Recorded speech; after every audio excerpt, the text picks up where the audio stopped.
Welcome to my YouTube channel. I am your host of Save Our Children TV. My name is Charles, back at it for a brand new video. Um, I have 6 stories for you guys tonight, but I wrote down 10, 12. Well, I got 10 of 12 stories written down so far, and I'm gonna have 6 for you tonight, and another 6 that's gonna be written for Monday. So stay tuned for Monday. Um, our first story takes us to Ohio. So Ohio is going to take an L. Let me pull up the article, and then I'm going to talk about it.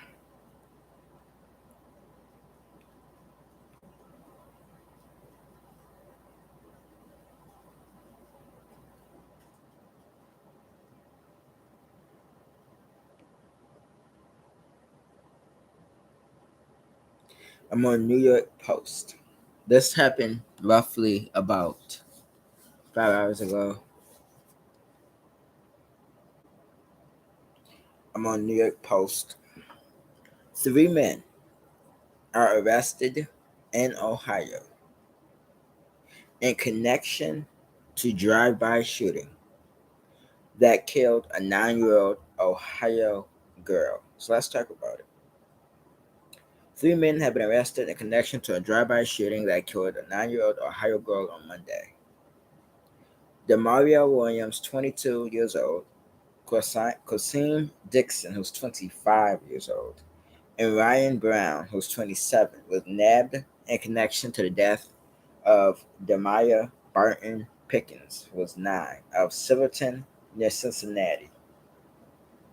The 3 men allegedly fired approximately 30 rounds into Barton Pickens' Plainfield Road home, which was riddled, which was left riddled with bullet holes. Around 11:30 p.m. Monday, where she and an adult and another girl were inside, according to the Hamilton County Sheriff's Office. Police believe Dixon and Brown drove to the home and opened fire to possibly rob the home in retaliation against another man over drug issues.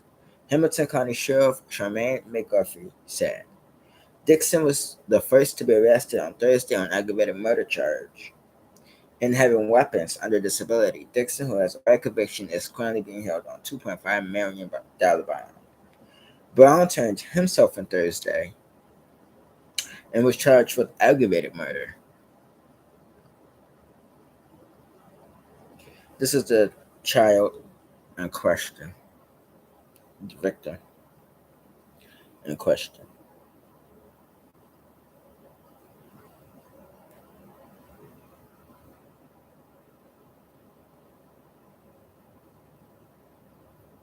Beautiful angel. Crazy. And this is the suspects who committed the crime.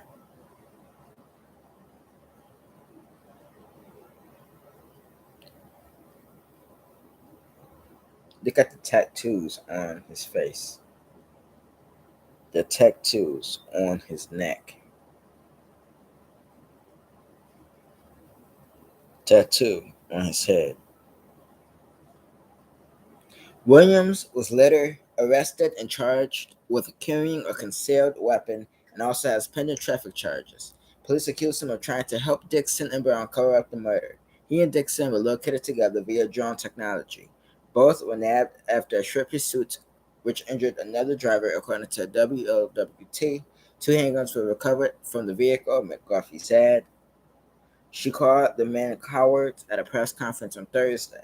All 3 of these individuals were involved in a drive-by shooting that resulted in 30 rounds being fired into someone's residence, she said. It is absolutely unacceptable. We will not stand for this. We believe the motive was retaliation, but we do not know exactly what that entails. But we still say that regardless of what the motive was, it is absolutely not acceptable to act in this way. No matter how much someone wants to retaliate. Don't go out and shoot a 9-year-old innocent girl.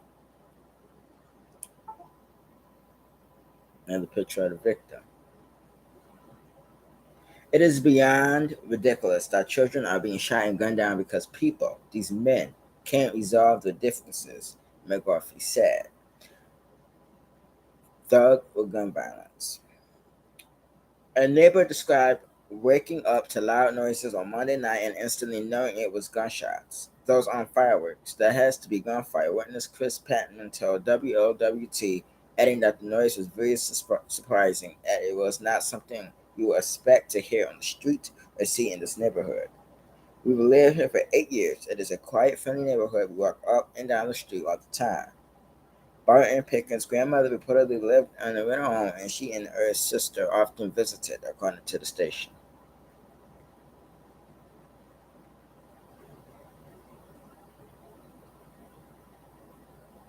I'm going to play you guys the news video.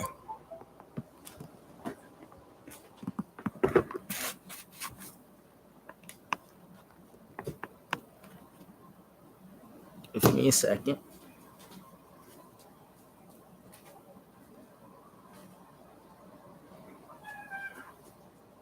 I'm going to play the news video.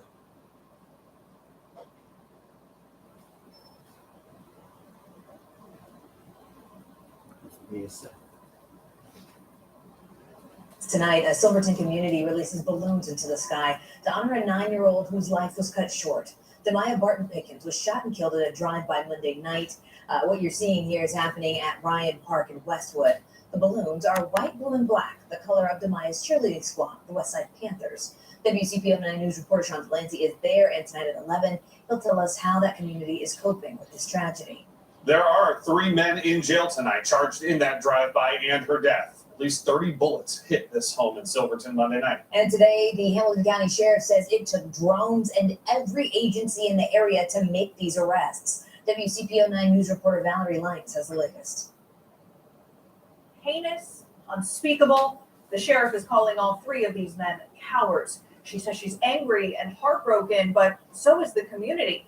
9-year-old Demaya Barton Pickens was killed that night. Why?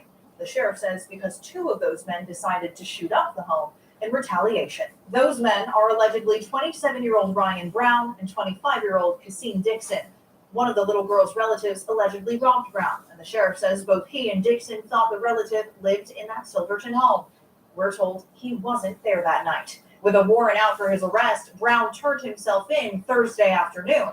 He's charged with aggravated murder. But Dixon was the first to be arrested, and he was in court Thursday morning. Also charged with aggravated murder, a judge set his bond at $2.5 million. The speed of this apprehension was intentional.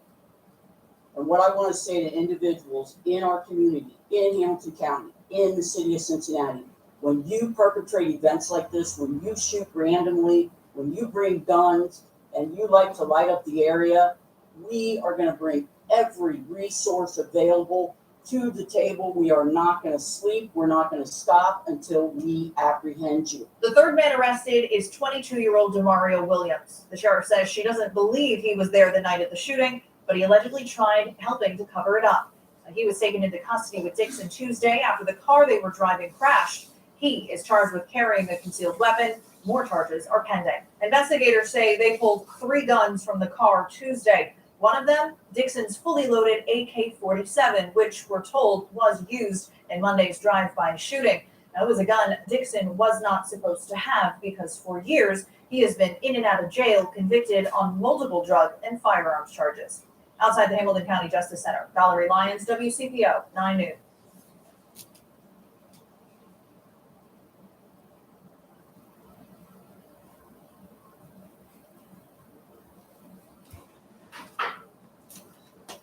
This is the press conference.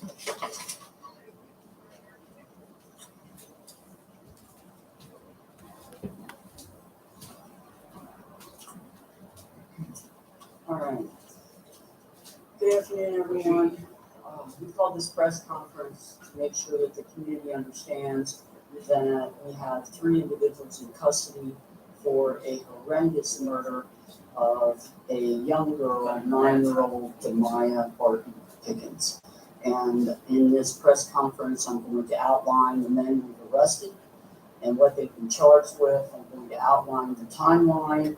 And prior to starting, I just want to say our sincerest condolences to the family of 9-year-old Demaya Barton Pickens. And it's been an unimaginable loss for the Silverton community. To lose a young girl in this manner it's unspeakable. And frankly, all of us are angry and heartbroken over this tragic murder. Using the Tell a Friend credit check. Hey, check this out. I just got my FICO score for free with the Experian app. Fred, you always know the best apps. You can also.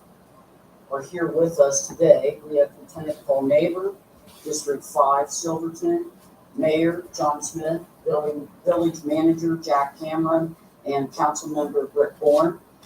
I'd also like to acknowledge our team here at the Sheriff's Office, Chief Jay Grampy, Captain Steve Minnick, and Sergeant Joe Lee, who have worked tirelessly in our criminal investigation section on this. These guys should have been here a long time ago. First of all, the murder took place Monday, July 10th at 11:40 p.m. in the 600 block of Plainfield Road. There are 3 individuals involved that we have identified and apprehended. First, we have Demario Williams, who was charged with carrying a concealed weapon. Traffic charges are pending on this individual. He is 22 years old. Secondly, we have Kasim Dixon, charged with aggravated murder and weapons under disability. He is 25 years old. Our third suspect was just apprehended. We had been looking for him.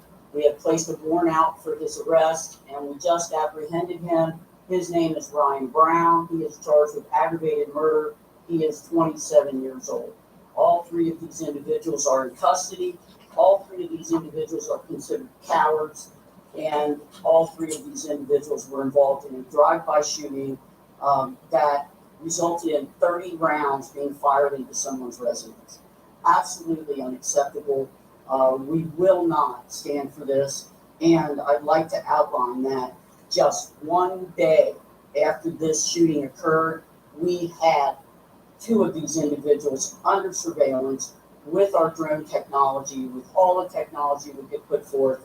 And then shortly thereafter, a short chase ensued, and the individuals did crash their car. Our deputies were there on site. We did not chase the vehicle because it was going at a high rate of speed, and we did not want to endanger any other citizens in that kind of situation. However, these individuals did crash into a concrete bench, and they were slightly injured. One did flee, and we captured that individual right away and pursued them. So with our technology, with the tireless effort of our criminal investigation section, we have not only solved what happened in this crime regarding the circumstances, but also apprehended individuals that we believe are the perpetrators in this crime. We recovered weapons from the vehicle. We recovered an assault weapon and 2 handguns from the vehicle that was crashed. And I'd like to note to you, this is a collaboration of every department in our region. We not only brought our regional narcotics unit to the table, our intelligence unit, and our criminal investigation section, which, by the way, they were called by myself and the chief deputy and told to drop everything and solve this crime. They have not slept. They have not gone home since this crime has been committed, and we have successfully had a result in apprehending these individuals. I'd also like to note to you that our partner, Cincinnati Police Department, played a significant role in us having the intelligence and so forth to get these individuals. Springfield Township, alcohol, tobacco, and firearms, Mount Healthy, and the FBI. We believe the motive was retaliation. We don't know exactly what that entails, But we will say that regardless of what the motive was, it is absolutely not acceptable to act in this way, no matter what has happened, and no matter how much someone wants to retaliate against someone. You don't go out and shoot a 9-year-old innocent girl. Amen. I'd like to end, and then I'll take questions by saying this. Yes, you have our thoughts and prayers. You certainly do. This event is going to affect us. We'll remember it for the rest of our lives, as will the family members. I want to talk about law enforcement too. The speed of this apprehension was intentional. And what I want to say to individuals in our community, in Hamilton County, in the city of Cincinnati, when you perpetrate events like this, when you shoot randomly, when you bring guns, and you like to light up the area, we are going to bring every resource available to the table. We are not going to sleep. We're not going to stop until we apprehend you. This is beyond, it's beyond ridiculous that children are being shot and gunned down because people, these men and anyone like these men, these young men, can't resolve their differences without a weapon. We're not going to allow it. We're not going to stand for it. And that's my message to the public, as well as the community is cooperating. They're cooperating with us. They're talking to us. They're telling us what you're doing. And we are going to continue to protect that community and protect that information. And when people see something, they are trusting us to tell us. And that is why we got these men in custody. Thank you. What was the retaliation for? Can you tell us anything about that part of this case? Well, you know, each of these individuals has some type of history with drugs, so we can assume that it was drug related. I do not know that, but the intel that we got was retaliation for some type of drug issue. And it may have been a robbery of drugs. Yes. Sure. How did you find out that these are the men that you wanted to surveil, and how did you come across them to make the stop on it? Well, as soon as this crime was committed, every law enforcement officer began to talk to each other, to talk to the community, and we began to get intelligence immediately. And once we got certain intelligence regarding who people were and where people might be, then we acted upon that. And we used our technology to begin to surveil and begin that whole investigation. Was the family of the victim instrumental in that, cooperative in helping you find these individuals? I can't speak to what the family did or did not do. The family has gone through quite a tragedy here, and I know that we spoke to the family because of the crime, but I cannot say that the family participated. Marie Dixon has a lengthy criminal history, and starting back in 2017, so the prosecutor was detailing in court today. Either he was released on bond and he violated those conditions, or he served time in jail. Once he was released, he again violated conditions. Why was he out on the streets? Why do you think he was able to be out on the streets? Good question. Well, I'm not a judge and I'm not the jury. I cannot comment on what decisions were made with this individual regarding his criminal history. I can tell you that he was not on bond when he committed this crime. He was not out on bond. Those charges had been ignored. He does have a lengthy criminal history, as does Mr. Brown here. And, you know, I don't know. I don't know why he was out. I don't know the nature of the crimes that he was arrested for originally. I do know he accelerated to this. He accelerated to a very heinous crime, and it is my hope and conviction that this gentleman will not see the light of day. Can I just get some clarification? This morning in court, it said that the target was a family member named Marcus Brown.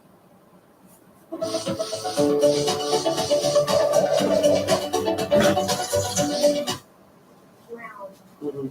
Can you clarify, is it a family member or was Marcus Brown that So I'm gonna stop it there. I want to say this before I give my closing remarks on the story. One, when I first played this video, one thing AFC talked about is balloon releases. Okay. You know, the balloons, all it's going to do is trash neighborhoods. Those balloons are for a year. They're not going to make it to heaven. They're not going to make it all the way in the sky. It's going to bust, and it's going to land. The balloons or particles are going to land in yards, oceans, lakes, the water, the ground, sewers. It's going to back up our system. So I think maybe they should have tied the balloons down. And I mean, you could tie them to the fence. You could have, you know what I'm saying, tied them down where the at the scene. You know, you could have tied them down on the railing of the house. When you let balloons release into the air, it's trashing our environment. And I just, you know, I just think it. I don't think balloon releases should be a thing, because when you do balloon releases, things can go wrong. It can hit power lines, some balloons could fly and land in yards. It can land in different places. So I'm not too big on balloon releases. Second thing I wanted to say is that these three individuals are most definitely cowards. When you looking for a person that owes you debt, or owes you money, or owes you something in return, you have to think to yourself, when I'm looking for a person and I'm using a weapon to look for that person, and I'm going to commit a crime with that weapon to get back at a person, well, you got to think twice. Now you're playing public because bullets don't have a name on it. So you're shooting a deadly weapon to try to prove a point. And in return, you end up killing a 9-year-old. And at the end of the day, that family is the one grieving. That community is the one grieving. You're not. You get to sit in jail until trial, or until you decide to plead guilty. You get to go to prison for the rest of your life. You get to either get the death penalty or either sit in prison for the rest of your life. That child will never see the parent again. The family will never see the child again because of the cowardice that you chose to take. One thing I wanted to say too about this story is that these three guys had tattoos on their bodies. Every time you engage yourself with a person with tattoos, bad things happen. How many times I have read stories, and how many times have I watched AFC podcast where you see these thugs who commit crimes always tattooed up from their face, their neck, their cheeks, their bodies, all tattooed up. And one of the guys who committed the murder was 25 years old. And I would say that because I'm 25 years old. And that's unbelievable. That's unbelievable. That guy is the same age as me. And when you in your 20s and you're committing a homicide, you ruined your life for what? Retaliation. And for what sole purpose did it accomplish? You ruined so many people's lives behind your insecurity, behind what you wanted. Children's lives matter. And the fact that Jeff chose to be such a coward and commit this murder, and the person who drove or had the weapon, he wasn't involved, but he was arrested for having a weapon on him that was used in the murder. Why would you dare take a gun and use it and put it on your possession after it was used on the outside? Come on. what type of sense do it make? I just think that murder needs to be done within the inner communities everywhere. And I think there needs to be more people angry about this, such as community leaders. They need to reach into these homes and get these thugs out of these homes and mentor them. Get the thugs who can't help themselves and don't want to help themselves. Get them off the street and help those who want to be helped. Because as long as we have criminals on our streets, and guess what? Our children are the ones that's going to be killed innocently. This child didn't deserve what happened to her. And these two individuals, these three individuals, need to pay for what they have done.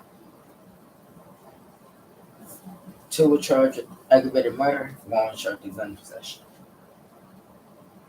And I'm pretty sure they're going to, in this case, because the victim is 9 years old, I'm pretty sure they're going to, if convicted, they're going to definitely receive life in prison without parole.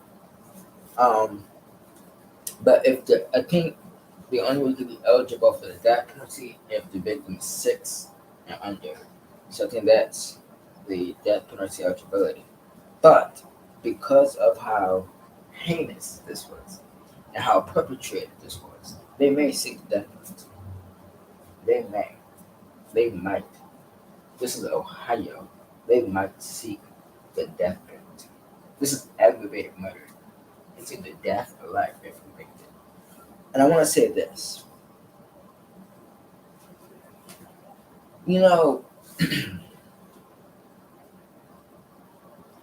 What is the sole purpose of doing a drive-by shooting? A drive-by shooting. Shoot up the wrong house and kill a 9-year-old. Like, how does that make sense? This could be considered premeditated. And I'm going to tell you why. Just because you think that they knew that they thought it was the right house doesn't mean it wasn't premeditated. This was planned. Anytime you plan a murder, it's called premeditated. So this was pre-planned. This event was pre-planned. And so when we talk about premeditated, then we're talking about life in prison without parole. Or we're talking about the death penalty. In my opinion, I believe that 2 consecutive life terms in prison plus the death penalty. Because I think they need to be doing hard time in prison, but also they need to get the needle. Because this is no way to treat someone. You're so mad about what someone did to you that you would then retaliate and go shoot up a wrong person's house. How many times does the news talk about how people, cowardly people, shoot up the wrong house and innocent people have lost their life because they shot up that wrong person's house? Not knowing that there's children in those houses. You don't know that. You do shoot it up because you mad that somebody did something to you. So how you gonna take it on the next person? An innocent person. That makes no sense to me. Let me look up the victim name.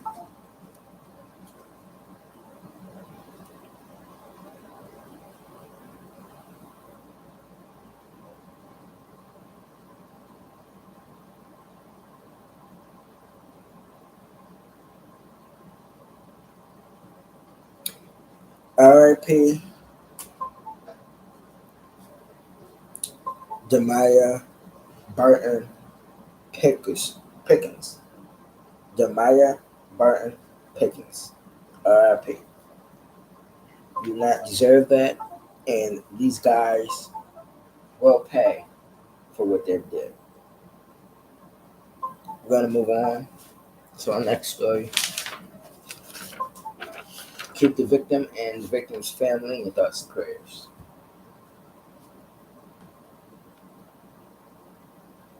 This next story is gonna really anger people, just like the first story angered a lot of people like myself.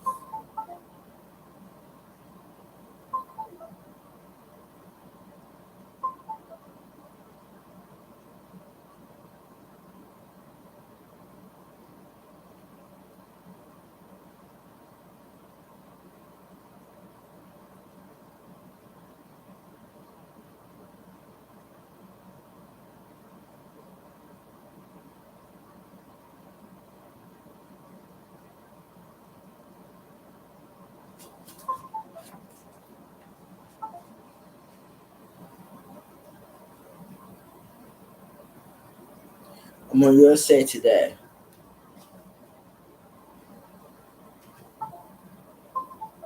Completely unacceptable. Video shows LA County Sheriff's deputy punched a mother holding her baby. Let's talk about it. And because this video is graphic, I cannot show this video on YouTube. We're gonna read about the article, and I'm gonna give my opinion after I read the article. A California Sheriff's Department already faces scrutiny after a deputy threw a woman to the ground. Is investigating another incident last year when a deputy punched a mother. So this happened last year when a deputy punched a mother in her face while she held the baby. The Los Angeles County Sheriff's Department, which in 2015 settled federal allegations that deputies had engaged in excessive use of force and racially based policing, released body camera footage Wednesday showing the deputy hitting the woman during a traffic stop.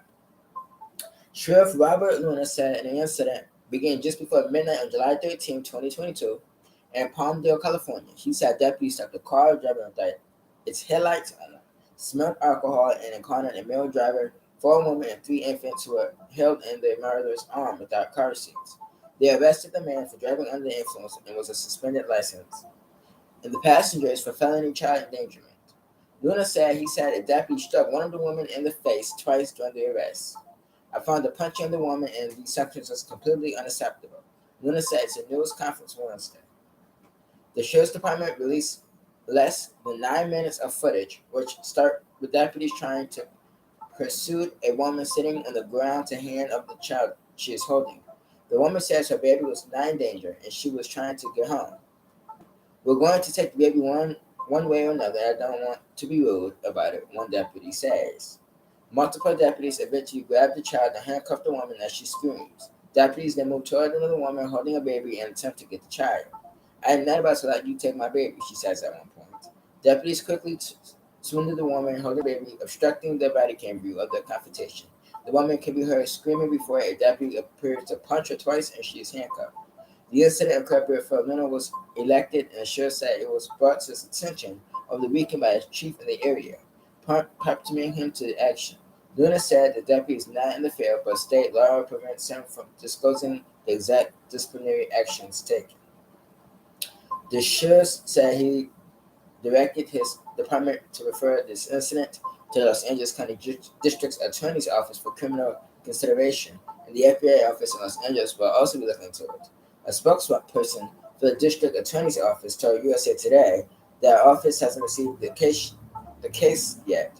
In a statement to USA Today, FBI spokesperson Laura Miller said the FBI's communication with the Los Angeles County Sheriff's Department regarding the July 2022 incident and will review the facts to determine whether a violation of federal law occurred.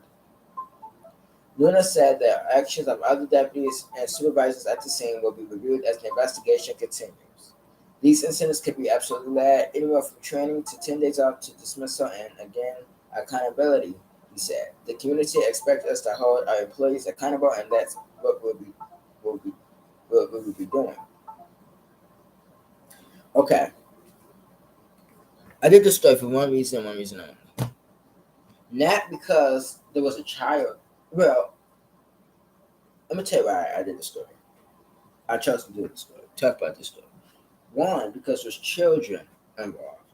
Two, the woman was pregnant. Three, this is not the first time LA County had assaulted a woman. On Instagram, when I was on Instagram, there was a video this year where officers stopped a man and woman at a store and they body slammed the woman. The woman told them she had cancer. They slammed her, cuffed her, threw her in the car, took her to jail. Now, in this incident, which happened last year, is where a vehicle was stopped and individuals were arrested for felony and child endangerment, and a male driver was arrested for driving on a suspended license. So he assaulted the mother who was holding the child, I believe, or was she handcuffed? You know, you gotta understand something. And what I mean by you gotta understand something, I mean you gotta understand something. And what I mean by that is that California Police Department, LA Sheriff's Department, I'm sorry, but who in the hell are y'all hiring? The devil's child? Because how is this any way to treat women? You don't beat up a woman to try to get her in custody. You don't punch a pregnant woman. You don't assault people in general to get them in custody. And just because you're the police doesn't make it right for you to beat someone so you could have them in your control. That makes no sense to me. And at the end of the day, this is the second incident that LA County Sheriff's Office is going to have to deal with and investigate. And I think that anytime you hire corruption, there's going to be corruption in the community. This is why people don't like the police. They run from the police. They sue police. They record police, do all of that. Because we know what the police is about. And it's not all. Because you have real good cops out here. But you have real horrible ones that needs to be retrained or let go. Because at the end of the day, these officers don't take their jobs seriously.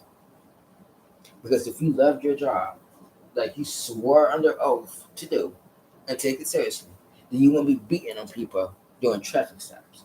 You won't be beating on people to make yourself feel good. Because you make yourself feel less as a person when you beat on the community.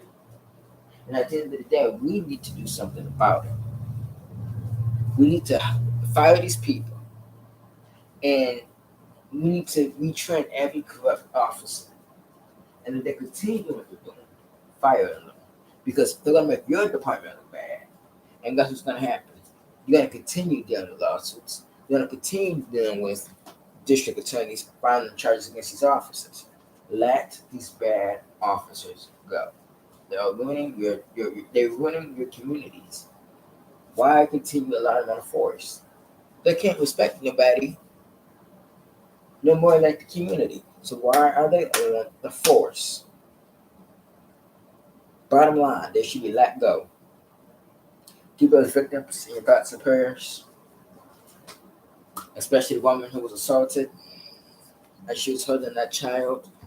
And we hope that lawsuits is filed in this case, both cases, because I'm pretty sure lawsuits will be filed, and I'm pretty sure criminal charges will be filed in these cases. But again, we got to do better. The system needs to do better because it is broken. And had the community punched a police officer, it would have been aggravated assault then and there. So I don't understand why these officers are just still on the force, or still on the force but not on patrol. They don't need to be anywhere around that job. They need to be on administrative leave without pay, and pending investigation needs to be happening because we cannot continue to see people be battered and beat on by people who think they can run people because they wear a badge. Just because you wear a badge don't make you tough because you wear a badge. The only reason you're a police officer, because not only you sworn to be a police officer, is to protect, serve, not beat somebody and think that you own somebody because you're the police officer. You have a right to be a police officer. You can't just be a police officer just to be a police officer. You have a right to be a police officer. It's what you do to make you a police officer. It's what you assemble. I'm gonna leave it there. Like, comment, subscribe. Let's move on to our next story.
$16 ago, my USA Today.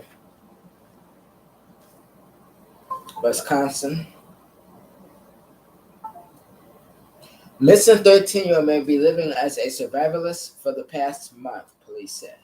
After a month of searching, a 13-year-old boy from south central Wisconsin is still missing, and authorities believe he may be attempting to live off the grid in the nearby Devil's Lake State Park. James Yablonski's family first reported the boy missing on June 12, stating the family vehicle was missing. The car was later recovered on U.S. Highway 12, according to the Sauk County Sheriff's Office. The boy's family has told officials that a handgun in a home is also missing. My son is not a danger to anybody else or himself, Bill Yablonski said in a Facebook post. I just want him home.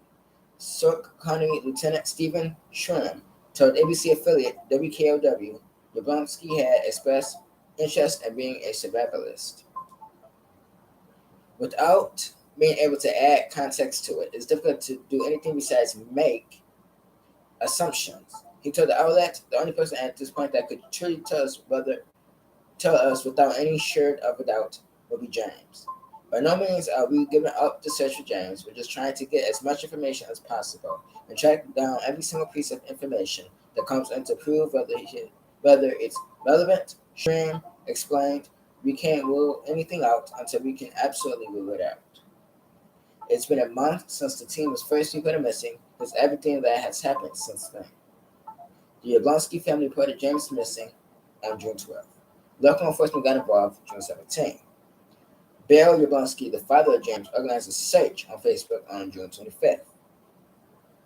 Sauk County Sheriffship Master reported police were focusing energy on patrol searches on June 26th, and the Sheriff's Office released an update of the investigation is still active on July 7th. Sauk County Sheriff's Office is asking anyone information about Yablonski to call 608-355-4495. This is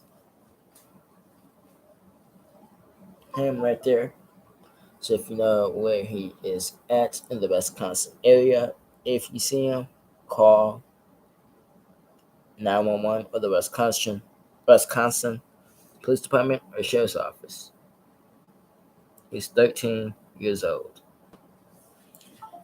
Okay, let's move on. We have a prayer that he's found safe.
You stay up all night. I won't. Make sure you cut these lights out. Where?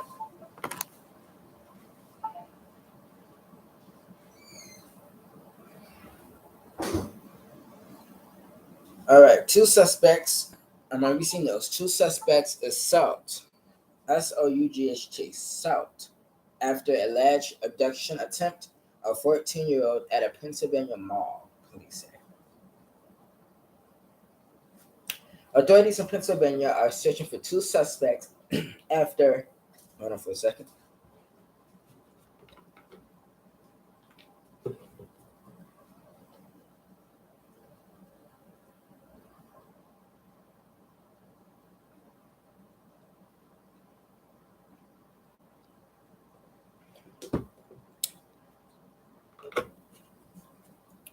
All right.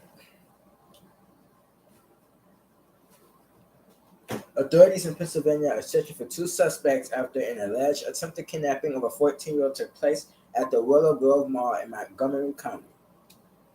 Wednesday evening, the Abington Township Police Department received a call for an attempted child abduction at about 7 p.m. Wednesday, according to a press release. The victim, a 14-year-old girl, told police she was riding down on an escalator of the mall when she was confronted by an adult male at the bottom. The man, who identified himself to her as Alex, asked her to walk with him. The child then informed him that she was underage. When she attempted to step away from him, the man grabbed her arm and restrained her, forcibly taking her through the mall, Abington police said. Eventually, the teenager was able to break free from the man and screamed as she ran away.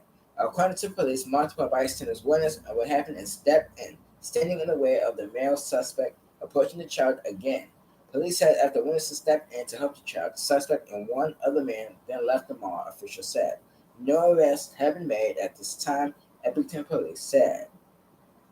Following the initial investigation, officials with Abington Township Police Department said that the man was working with another person, and authorities are now looking for two suspects. The first suspect, was allegedly identified himself as Alex, was described by authorities as a black man between 25 and 40 years old with a goatee and short braids, who was wearing a white shirt, pants with a dark strip, and dark colored shoes. The second suspect was described as a black man with thick facial hair who was wearing a dark blue t-shirt, jean shorts, and white and black sneakers. Okay. Number one. You gotta understand something for a second.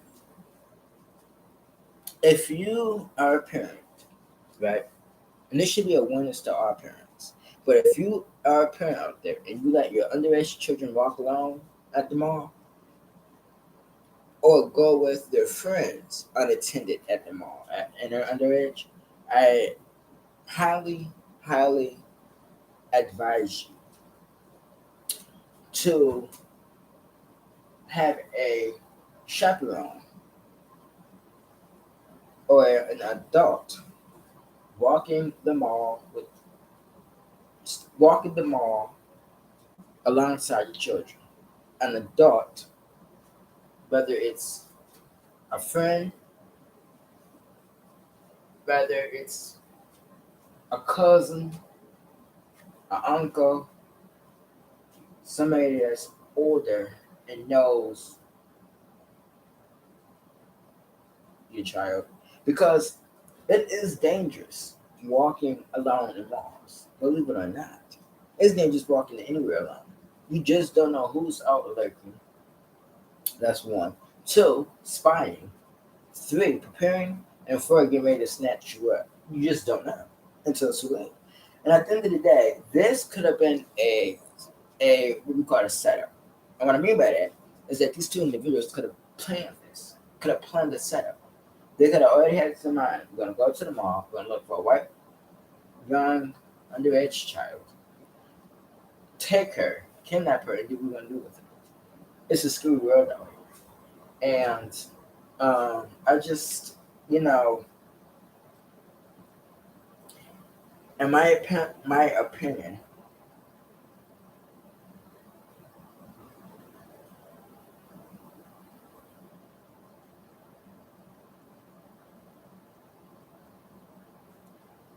I'm going to assume this 14-year-old was alone at the mall. One, please don't allow a 14-year-old to be at the mall alone. Not in the times that we're living. Yet there's people out here that are kidnapping children. And the first thing you need to be aware of is safety. Don't put your child in danger like that by allowing them to walk places alone. This should be awareness. We should be spreading awareness here. And a lot of parents make that mistake by allowing their children to be alone in public places. You can't do that when they're underage. You just don't know who's preying on them, lurking, spying, getting ready to strike. You just don't know. You gotta be careful. We live in 2023 where we know that this abduction stuff happens frequently all the time. Back in the thousands, 2020, no, back in the 80s and the 90s. So we gotta be prepared for stuff like this. We gotta know when our children's safety is at risk. And I know the parents now feel, what's the word? I know they probably regretful about allowing their child to be alone. But at the end of the day, people make mistakes. And this is a mistake that the parents got learned from. She can't walk along by herself in the mall no more because you just don't know who's lurking. You just don't know. And anytime you let a child to be alone, walking anywhere alone, at that age or any young age, you gotta understand something. You're giving these predators a green light to prey on your child, to seek out your child. It's dangerous. So my advice to parents is if you allow your young children, minor children to be alone in public, I advise you to be with them. If you can't be with them, I advise you to have another adult to be with them because you just don't know. Safety comes first. We're just glad the story was positive and no one was taken, killed, or injured. But this should be a teaching moment. And if anybody know who these guys are, I advise you to report this and report it to the police so they can be arrested.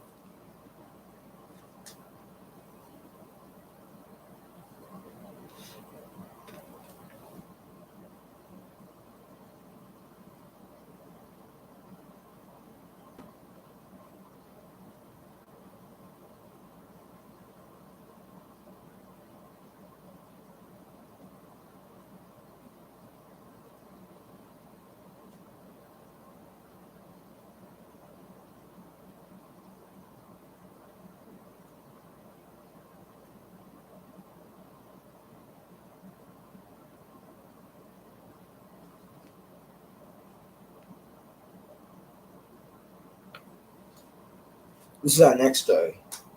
Massachusetts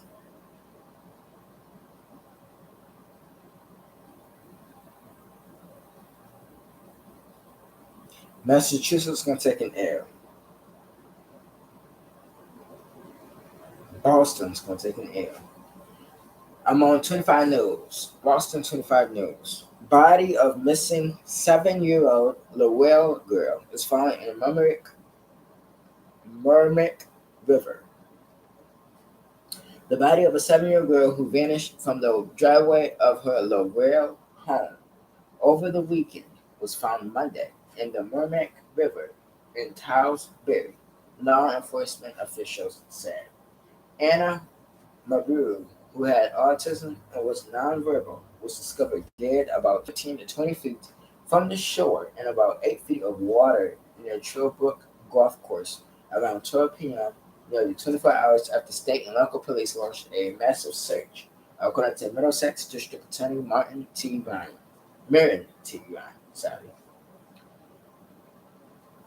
A Massachusetts Environmental Police boat equipped with side-scan sonar spotted an image in the river that appeared to be a person, and divers later recovered Anna's body. Ryan noted that foul play is not suspected in Anna's death. The child's body didn't have any obvious signs of trauma. Ryan said Anna's family is now dealing with an unimaginable loss. The Royal Police said Anna was last seen in the driveway of her East Limerick Street home in the Belvedere neighborhood between 2 p.m. and 3 p.m. on Sunday. Neighbors, teachers, and other community members took to the streets, blowing bubbles and calling out desperately for Anna before the sun went down Sunday evening.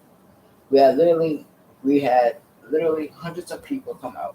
People were out with flashlights checking the property and checking the property of those who might be away, Ryan said. The desperate search efforts resumed Monday morning with bikes, four-wheelers, canine units, and a drone. Ryan had urged residents of Lowell and Tewksbury, in particular those who live in the areas of East Limerick Street and River Road, to review surveillance video and search the backyards, sheds, and boats. She's one of 4 children, but every child is special, said neighborhood resident Deborah Aguilar. Said of Anna, we were all devastated. Officials had expressed hope that Anna got lost or fell asleep somewhere outside. The state medical emergency office is working to determine an official cause of death. An investigation into her disappearance remains ongoing. Officials are encouraging family members who are concerned about high-risk loved ones who may wander for safe environments to call the Royal Police about the Project Lifesaver and Safe Watch program. This program helps law enforcement and public safety agencies to implement locative technologies to track missing individuals and aids and partnerships with nonprofit organizations to develop or operate programs to prevent wandering, increase individuals' safety, and facilitate rescues according to Ryan. For more information, call 978-674-1869. Well, I'm going to do an update to the story, and they don't say how she was. There's no cause of death. They're still doing an autopsy. So once that come out and the official cause of death is revealed, then I will come back with an update. But my opinion on the story is that I believe there's more to the story. I mean,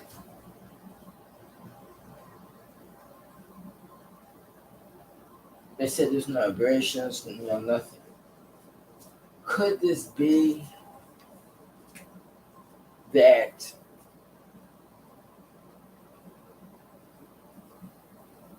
in my opinion, I believe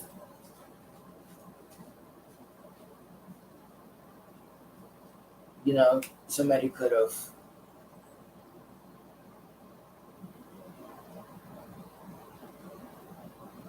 picked her up and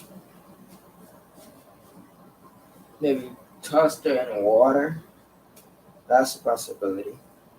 Could it be somebody's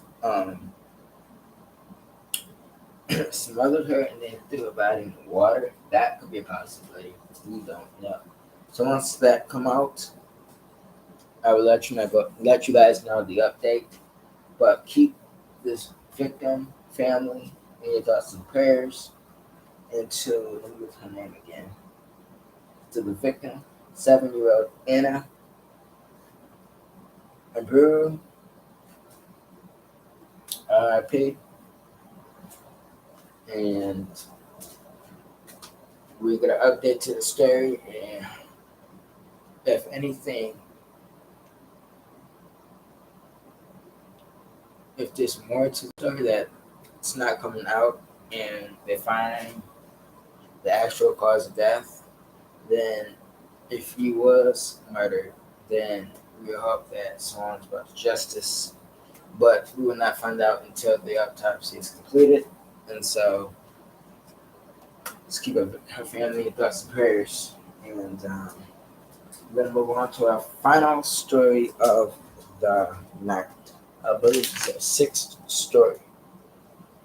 Yes, it is. Let me look it up, and we will talk about it.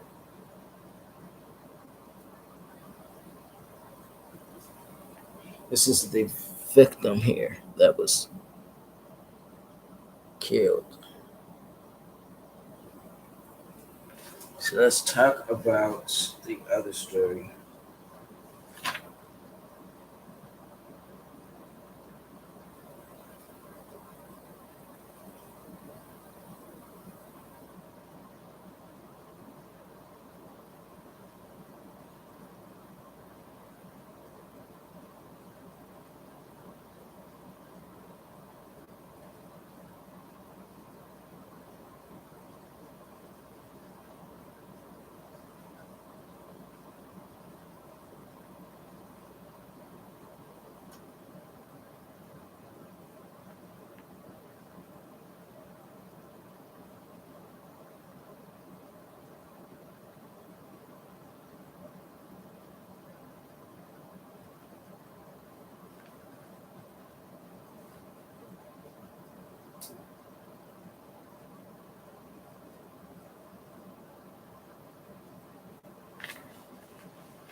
Our last and final story is about an 8-year-old boy, pretty good, who was arrested after taking police,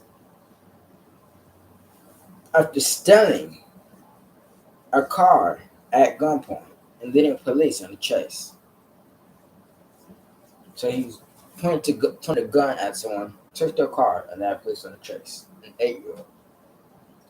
And this happened in Alabama. So Alabama is going to take an air. And most importantly, his parents are going to take an air. An 8-year-old boy is facing multiple criminal charges after police say he carjacked an adult at gunpoint before leading officers on a chase in Montgomery, Alabama on Tuesday morning, according to multiple sources. Around 11 a.m., dispatchers were alerted about a robbery on West Fairview Avenue. Officers then learned the suspect was an 8-year-old boy armed with a gun. Officers spotted the child driver and tried to pull him over, but he refused to stop and led police on the chase, the New York Post reports. While the boy was fleeing police, he crashed into another vehicle. No one was injured, but the boy was arrested and a gun was recovered from the scene. The boy was later charged with first-degree robbery, attempted to elude, and being a forbidden person in possession of a firearm. A Good Samaritan who goes by Snake Knapp, witnessed the incident.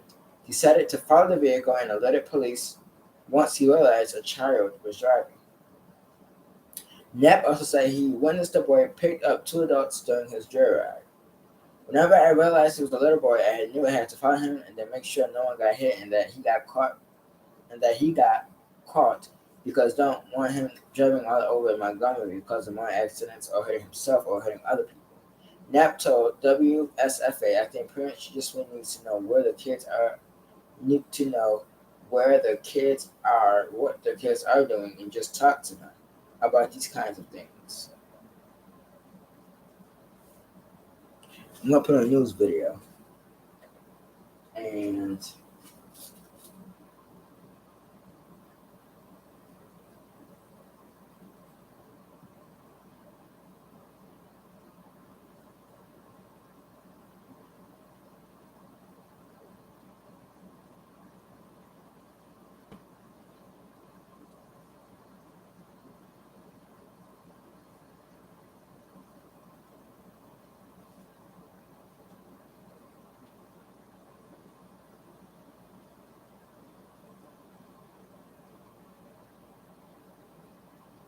Theft in Montgomery leads to a police chase, and tonight NBD says the person responsible is an 8-year-old boy. What's more, police say that child driver was also armed, and it's now accused of a carjacking that was caught on video. A witness captured this video of the child driving off in the stolen car. We spoke to that person about what he saw Anchor Sally Pitts with his firsthand account and new information from police. Hey Google, call the Montgomery Police Department. Witness video shows what police say is an 8-year-old driving a stolen car. The witness said he saw the child hit another car and then drive off. I just naturally kind of wanted to follow him because I didn't think it's right for him to just get away with hitting someone. But as I was following him, I realized at some point it was a little boy. The witness said he continued to follow the car, and at one point it turned onto the boulevard going in the wrong direction. Yeah, he picked up some adults on Norman Bridge Road. It was 2 guys, and they just wanted to ride to, I think, American Deli. And so I followed them there. I kind of kept my distance. The witness called police, who tried to pull over the child. Officers say he refused to stop. During the chase, police say the 8-year-old driver crashed in the area of West Fairview Avenue and South Court Street. No one was hurt, but this witness fears it could have ended differently. Yeah, I think parents don't get involved in their kids' lives enough anymore. It's not 100% their fault, but I think parents really just need to know where the kids are, what the kids are doing. Police say they did recover a gun. Of course, the 8-year-old. That is Sally Pitts reporting. Police say charges are pending against the 8-year-old.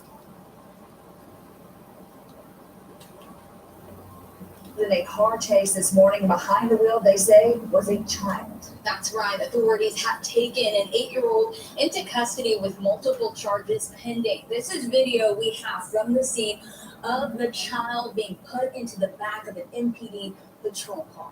WFH12 is saying that Mark Malone joins us live in the newsroom with more information. Mark, where did this happen? Yeah, shocking, right, Valerie? Well, we do have a lot of information we can share with you. We want to let you know that this all happened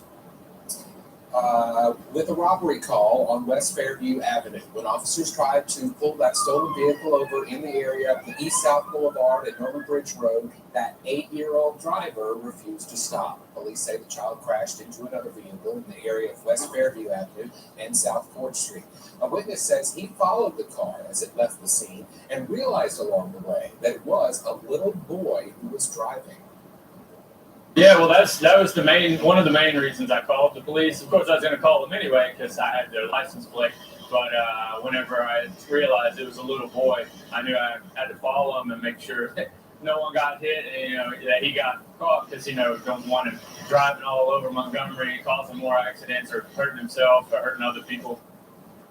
Now, that 8-year-old, as you saw in the video, was taken into police custody, and officers say they found a weapon, and they say that the armed robbery that started all of this was indeed an armed robbery. Charges are now pending against that little boy. Rosanna, we're going to keep track of this legal process, presumably in the juvenile system. Back to you. Thanks, Mark. Once we get a confirmation on the charges, we will be sure to pass them along.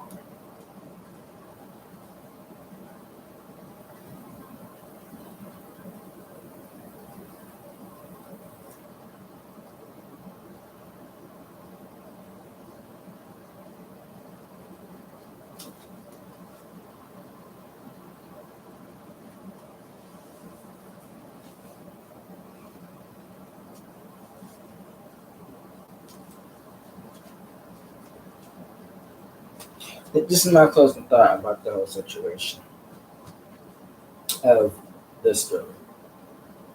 One, I credit the man for calling the police.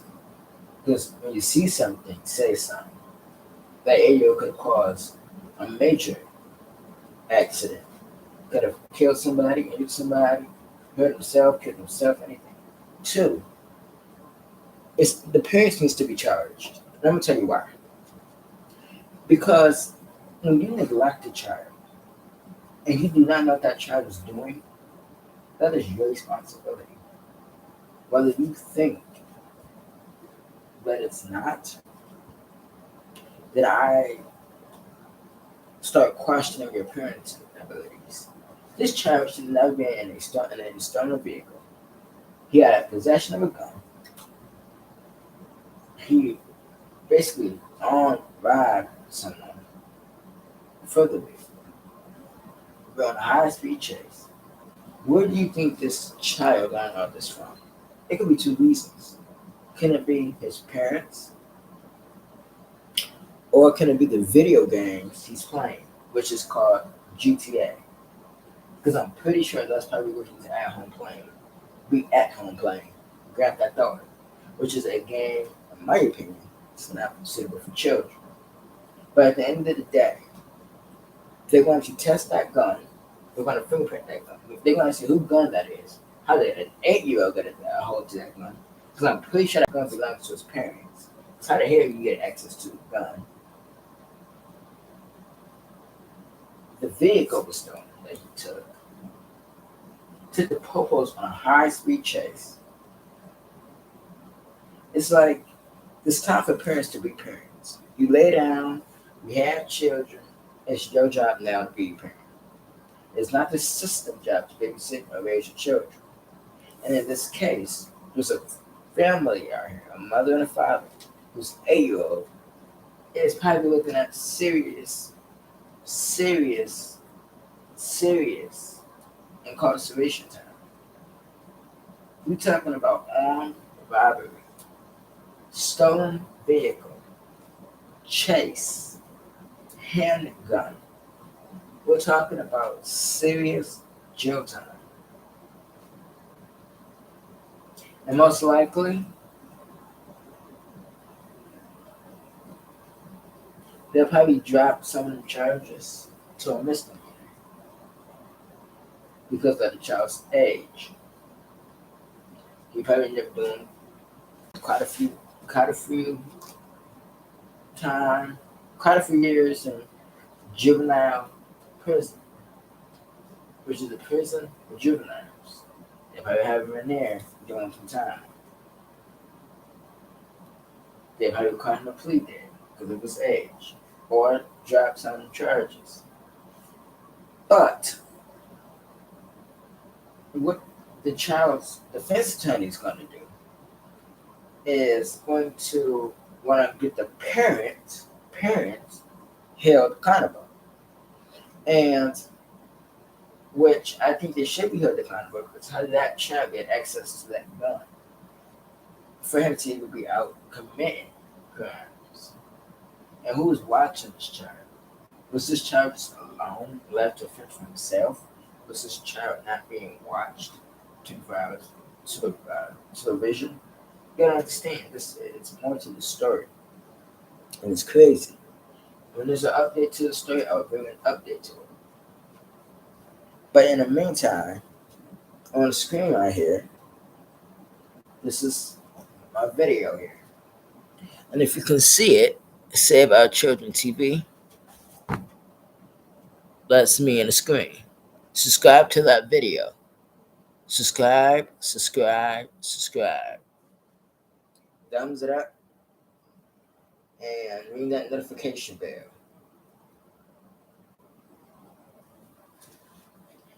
Our title today was 3 men arrested in connection to drive-by shooting that killed 9-year-old Ohio girl, plus 5 additional stories.